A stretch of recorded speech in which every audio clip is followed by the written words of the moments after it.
Well, welcome everybody to the regular Saturday afternoon meditation session.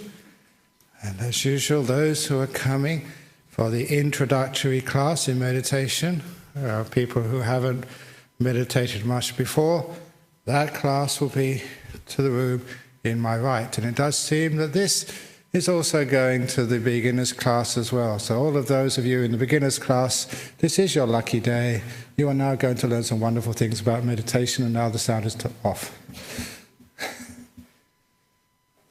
So just trying to find the switch which isolates the beginners class from the enlightened meditators. So you're all enlightened, that's the only reason you come into this class. Okay, so here we go. This is the meditation class here, and every week we introduce a different aspect of meditation. And so we don't go to the basics, we just, there's some aspect of meditation to enhance the meditation practice of those who've already meditated a significant time. And also we will be sitting here for around about 45 minutes. In other words, it's a long meditation session, which is why that those who haven't sat for such a long time, it's usually better to get the body used to sitting still in the other class. And one of the ways to get the body sitting still is, again, not through effort, but all these other wise, skillful means. One of those skillful means is bringing some happiness into the heart at the beginning of the meditation. You'll actually find that if the mind is negative and miserable, it's very difficult to keep the body still, let alone the mind still. So a very useful meditation practice is to bring up some happiness at the very beginning of your meditation. And one way of doing that is to remember all the goodness you have done, all the kindness, bring up all the memory of your good karma. This is one of the Buddha's own pieces of advice. He called it Chaganusati, to recall your kindness, your generosity, basically your good karma. And if you do that at the beginning of the meditation, it uplifts you, it makes you feel good. It makes you feel you're a very worthwhile, wonderful person. It accesses the pure heart inside of you. And once you access that pure heart inside of you, it gives you this boost of energy. Basically, you enjoy being here. Because one of the reasons for restlessness, in fact you may call it the fundamental reason for restlessness, is you always want to be somewhere else. You're not happy here. That is the reason why the mind goes somewhere else, while the body is never content just to be here and sit here. So by bringing up some wholesome, good joy, it's very easy for the body to be still and the mind to be still also.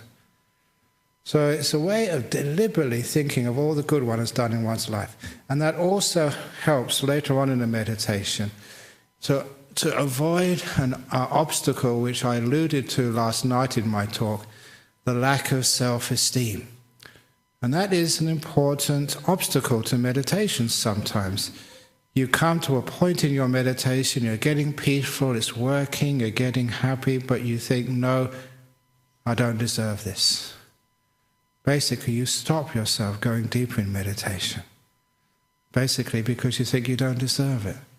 Especially in our Western societies, people receive so much criticism, so much fault-finding. There's very few people who really feel they're worthwhile. And because of that, when you get some of the great benefits of meditation, the great payoffs from meditation, often we think, no, that's too much for me. Other people may be, but not me. So in order to avoid that trap, that obstacle, just by bringing up some memories of your good karma at the beginning of the meditation, inspiring yourself, will stop that obstacle if it ever comes up. You realize, yes, I do deserve to be peaceful. I do allow myself to be happy. It's all right to be still. And that boost of energy and confidence actually works. It's also very wholesome energy, which is not the sort of the happiness which excites you, but a happiness which settles you down. Yes, you've done a good job. Yes, you've had a good year.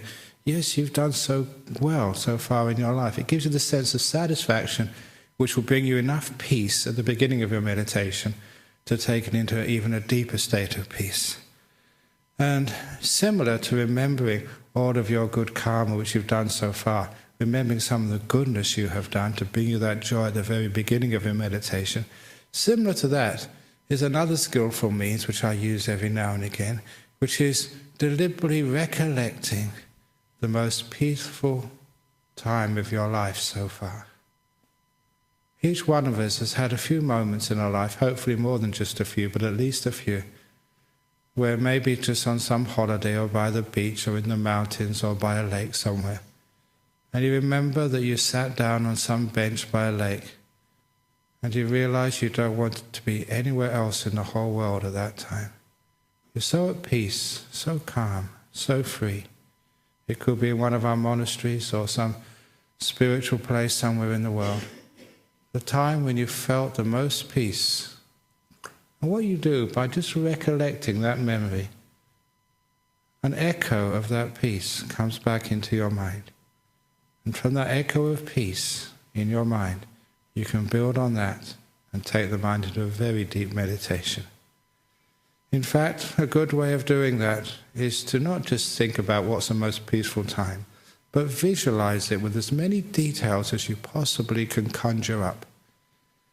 So in the mind, you think of that beautiful place, and then you fill in the details. Where was that? What time of the year? What time of the day? Were you alone or with people? Were you sitting on a chair or on the grass, on a rock?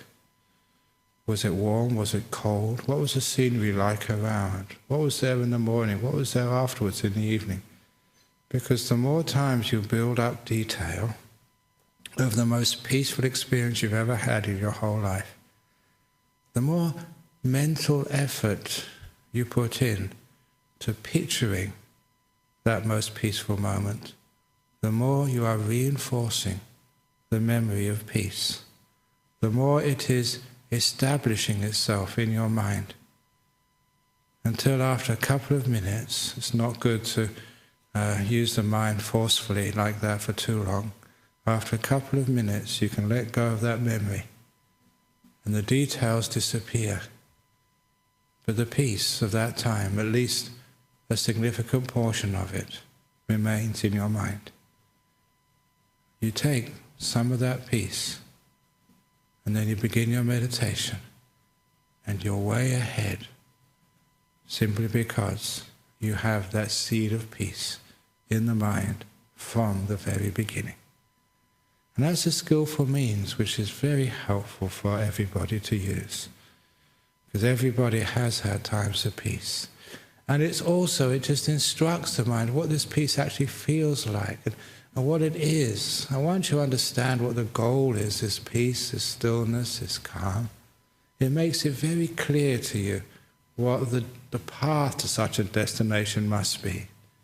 You cannot get to a state of peace by fighting, by struggling with any form of negativity. Because if you remember that time when you were the most peaceful, you'll find it's a time when you just let go of everything. Your life wasn't perfect. You still had many duties and jobs to do. But for that time of perfect peace, you totally forgot about all the plans of the future and all the problems of your past. You really were on holiday from time. And at that time when you were the most peaceful you've ever been, you realized that yes, the path was a very deep letting go. And it worked. This is what happens when you let go of craving and struggling and anger and fighting. You just let things be. You just merge in this moment. And you also notice at such times that you're probably very, very silent. The reason why you weren't thinking, why you were silent, because you're enjoying this moment so much. When you're really enjoying the contents of the present moment, you just don't want to spoil it with thinking. If you think a lot, it means there's not so much joy in this moment.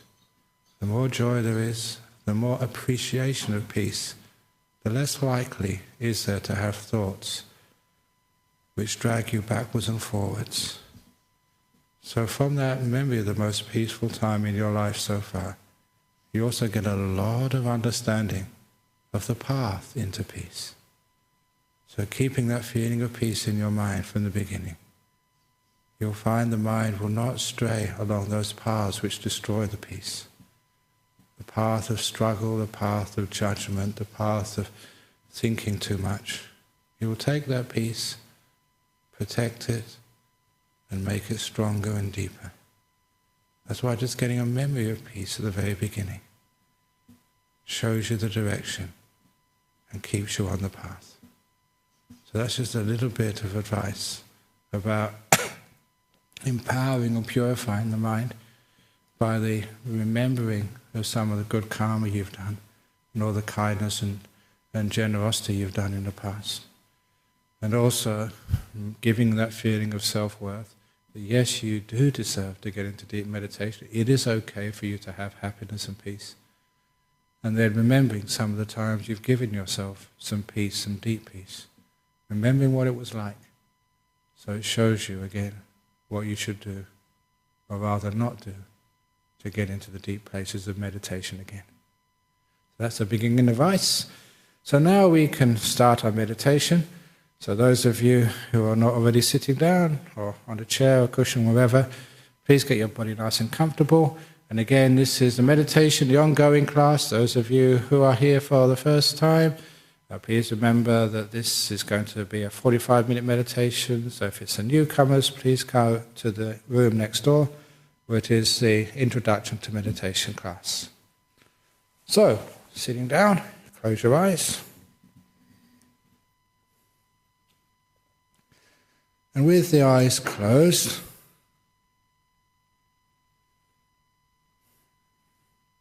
first of all, just bring the attention to the body. No matter what you're going to do, the body has to be looked at first of all. It's your vehicle. Before you go on any journey to any destination, you have to check your car, your vehicle. So you make sure the body is comfortable. And to be able to do that, you have to start establishing the quality we call mindfulness. This awareness focused on one part of the world. And this is focused on your body and the bodily feelings.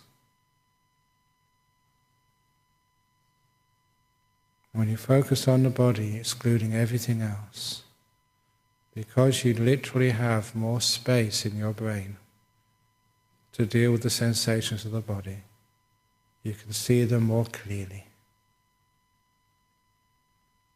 When you see them more clearly, you'll be able to understand that some of these sensations in the body are telling you you're in an uncomfortable posture, that you should move. So move. Adjust the body.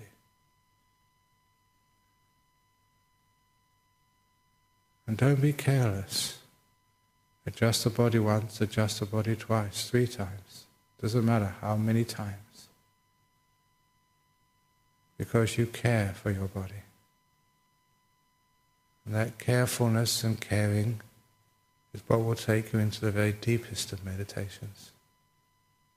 If you think you're going to just force your mind through the body, it will never work.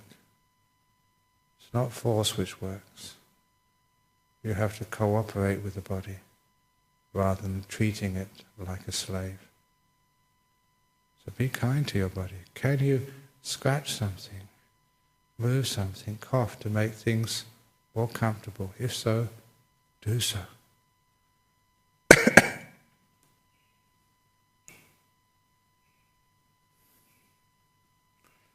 As I say, that sometimes when you've paid attention to your bodily feelings and everything you can do with your posture has been done, there always remains those tummy aches, those headaches, those irritations deep inside, which you cannot lessen just through movement. Instead, you lessen their irritation by focusing on them and giving them kindness. You learn how to relax the inner parts of your body.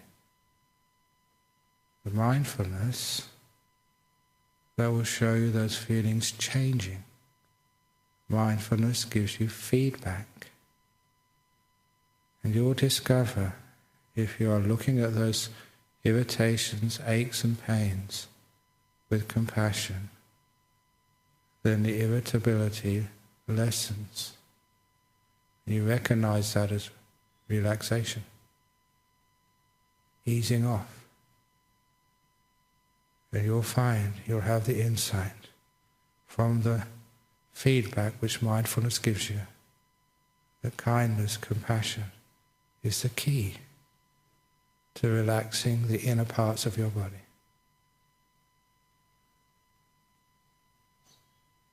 And bringing the irritation to peace, lessening the pains, relieving the aches deep inside your own body.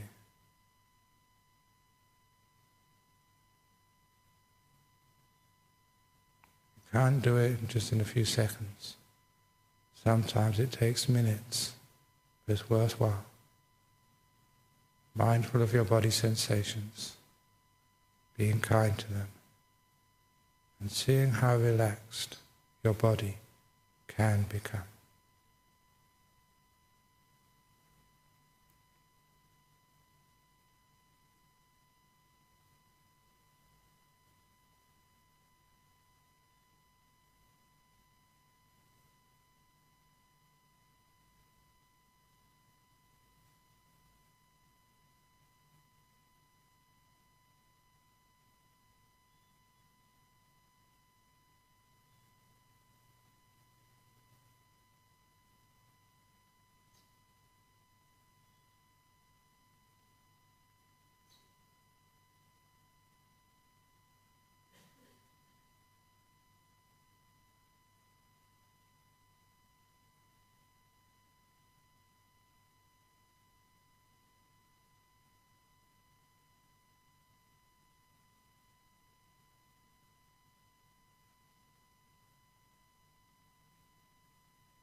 when the body is really relaxed. And if you want to do that recollection of the most peaceful time of your life so far, where was it? What were you doing? What was the weather like? Was it outside or inside? Was it warm or cold? What time of the day? With other people around? Trees, grass, mountains. Keep filling in the details. The most peaceful time in your whole life so far.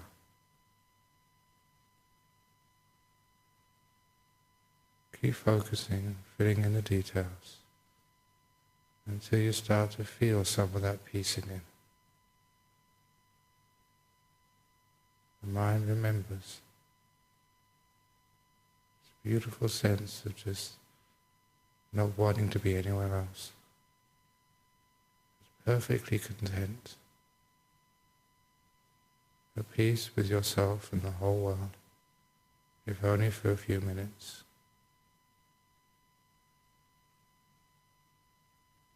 The most peaceful time of your life. If you're inside, what was on the walls? What was on the floor? What could you see? Or did you have your eyes closed? Why did you feel so peaceful then? Where did that beautiful sense of ease and openness and freedom feel so settled? Where did that come from? The time of your most peaceful experience so far.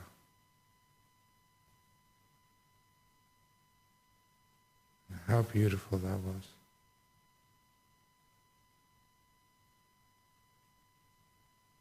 Now you can leave aside the details and carry some of that peace into the beginning of the meditation. Just present moment awareness, being at peace right now. No past, no future. Just being here.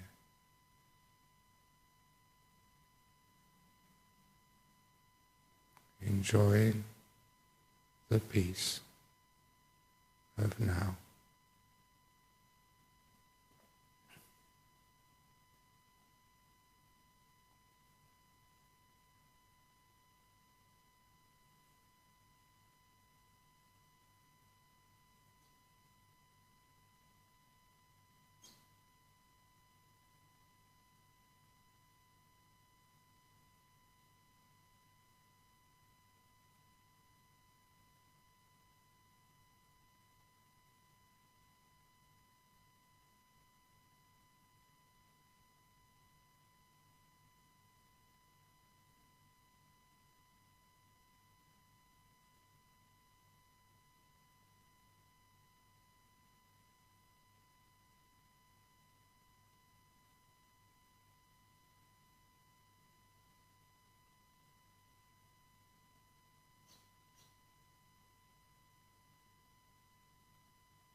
Taking the present moment into silence. No need to have a commentary about anything. It will never get you still. Value, appreciate this moment without any need for words.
Getting very close to the end of the meditation now.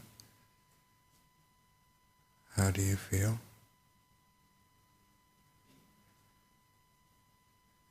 How has your mind developed? How much more peace, sense of contentment, and sense of freedom do you feel? And why? What path did you come along to reach here?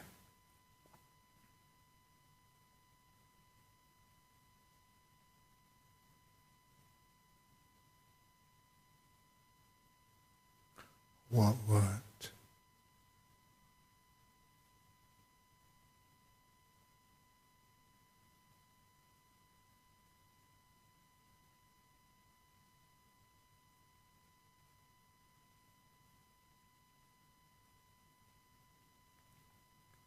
I will now ring the gong 3 times as usual. When the gong finishes sounding for the 3rd time, come out from your meditation.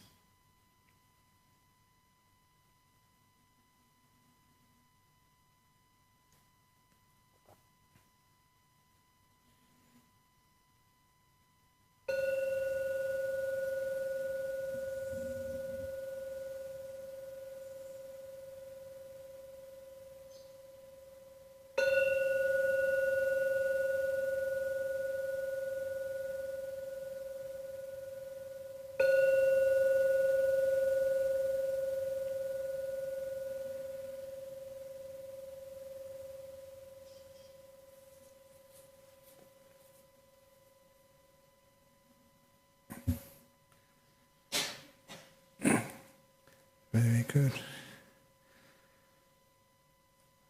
Okay. So now I have a few questions, and as you now know that this class is streamed live over the world, we always get a few questions. And today's questions actually come from Europe. Veselin from Bulgaria, and Nelu from Romania.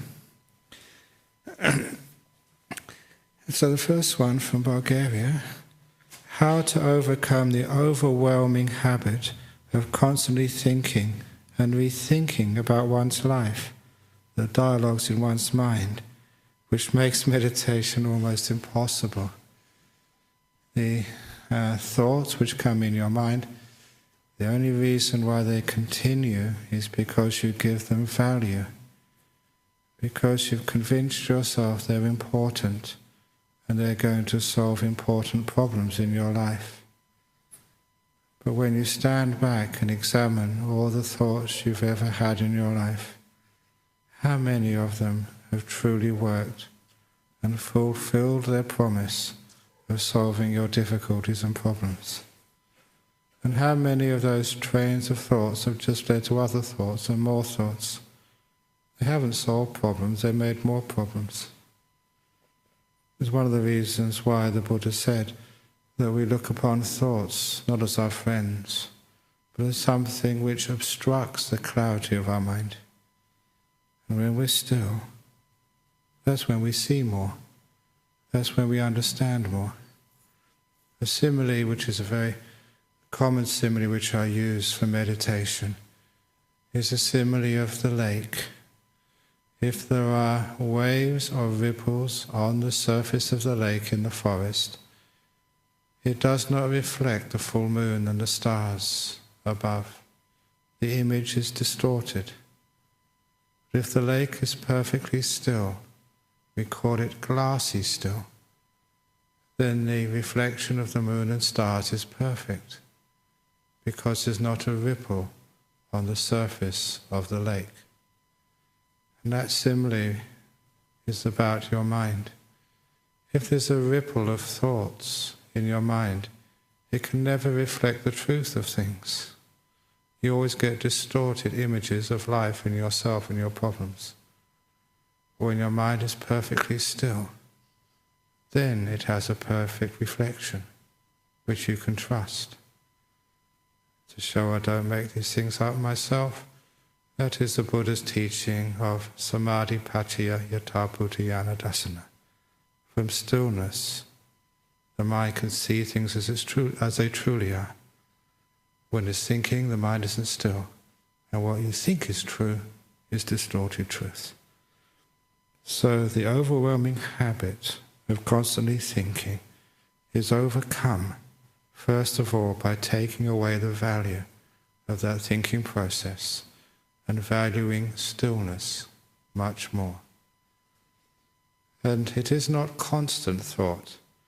For those of you who've listened to me before, and if any of you ever teach meditation to your friends, there is this very skillful teacher's trick to show that people are not constantly thinking.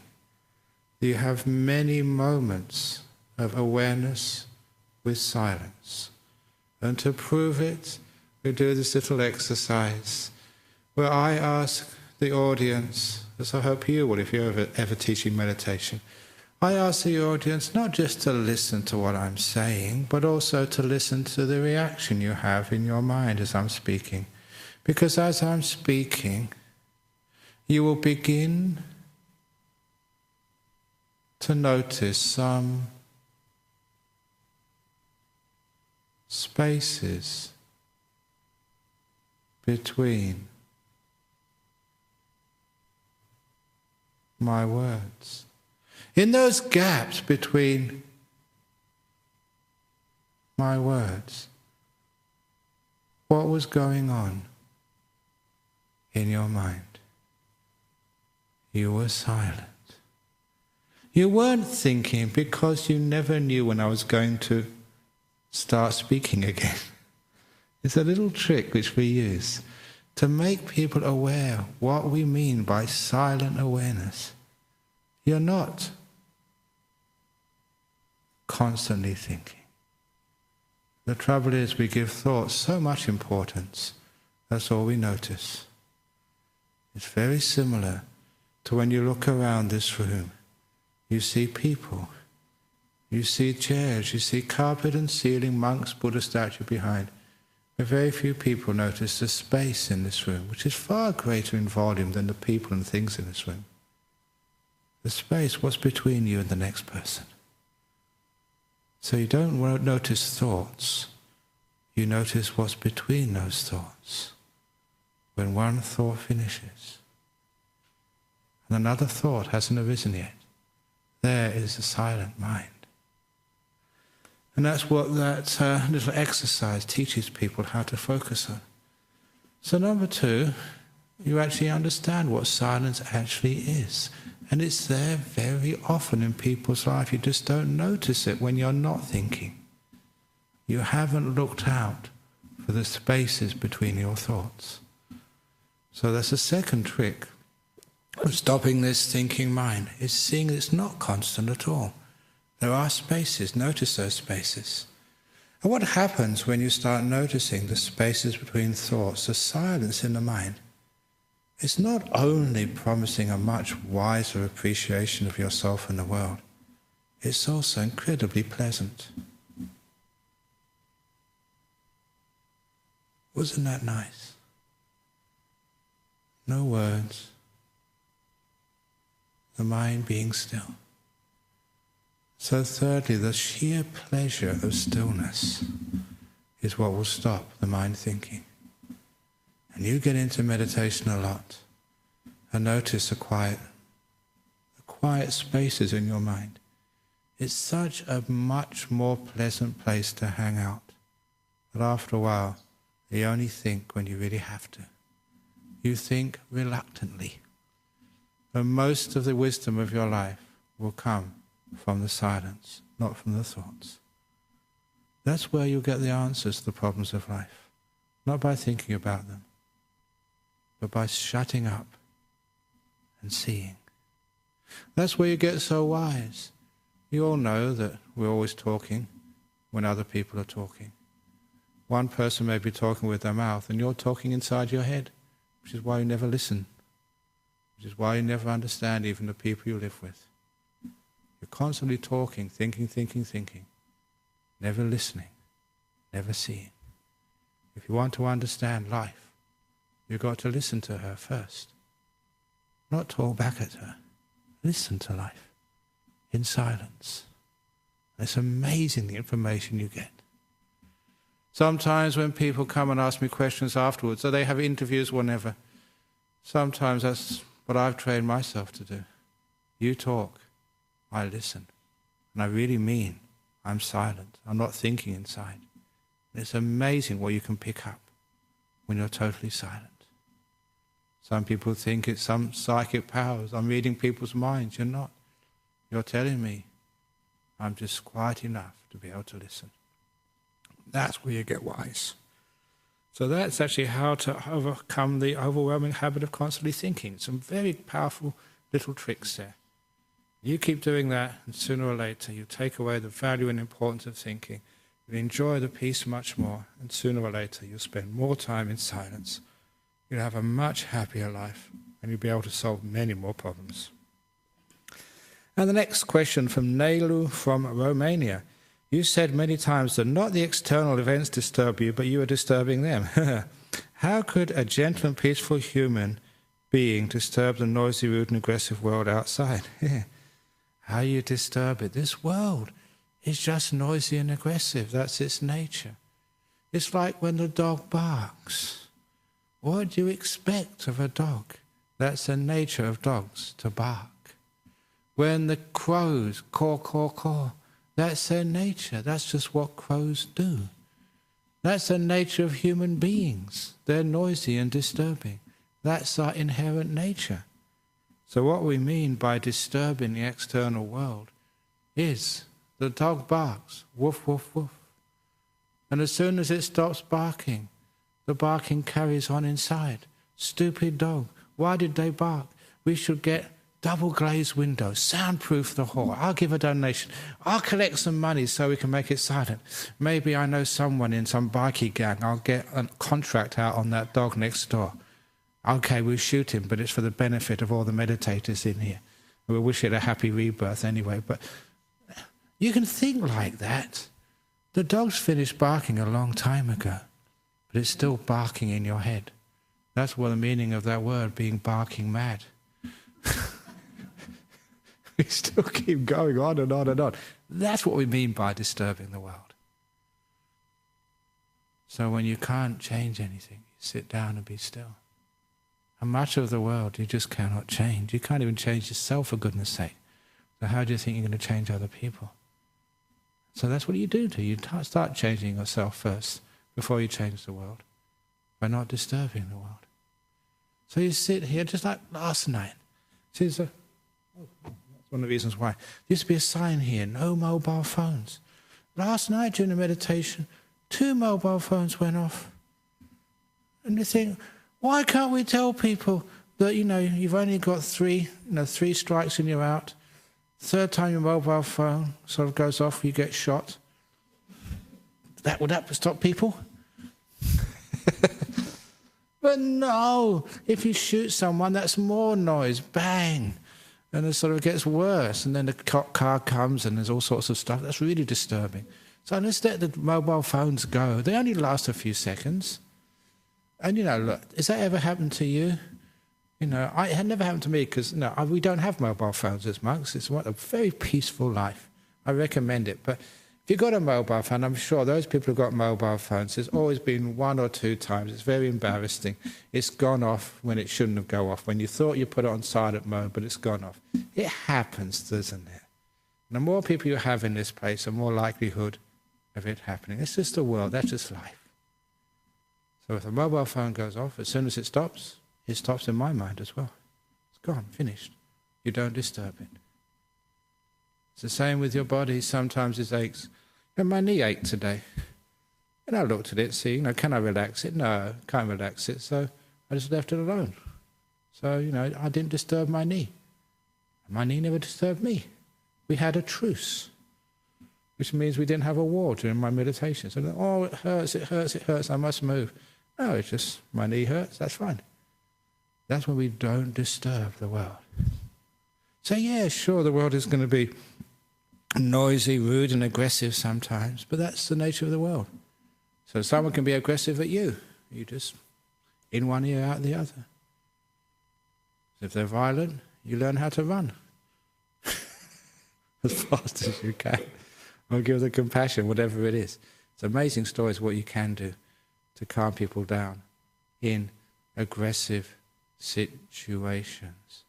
One of the great skills is speaking slowly and with a low tone. It's amazing how that can diffuse sort of aggressive situations, just the way you use your voice. Because in an aggressive situation, if you start speaking very fast and very loud and very high-pitched, see what that does to you? So, it's terrible, isn't it? But that's the way you can calm situations. Now, don't sort of get caught up and speak loudly and stuff with other people with a high pitch. Lower the pitch, speak slowly. It's amazing just how that can diffuse aggressive situations. So that's why you don't disturb it. You leave it alone, and it all settles down. So that's what we mean. And that's only how gentle and peaceful a human being, disturbed and noisy, rude and aggressive, it's because sometimes you're not gentle, you're not peaceful. That's why you're disturbed. If you really are gentle and peaceful, you don't disturb the world at all. The dogs next door, they're allowed to bark. People's mobile phones are allowed to go off. Please don't feel upset or embarrassed about it. Please try and be kind though, don't do it again. And that way, we're not disturbing the world. You really are gentle. You're not peaceful, and you're very peaceful. As the Buddha said, he said, the world argues with me, but I don't argue with the world. That's what he meant. Okay, so those are the questions from overseas, a long way overseas from Europe. Is there any questions from home? No? Okay. Your left arm got distorted. Don't worry, we've got good rehabilitation facilities here in Perth. We'll send you to straighten out your arm. Sometimes you get weird experiences, meditation.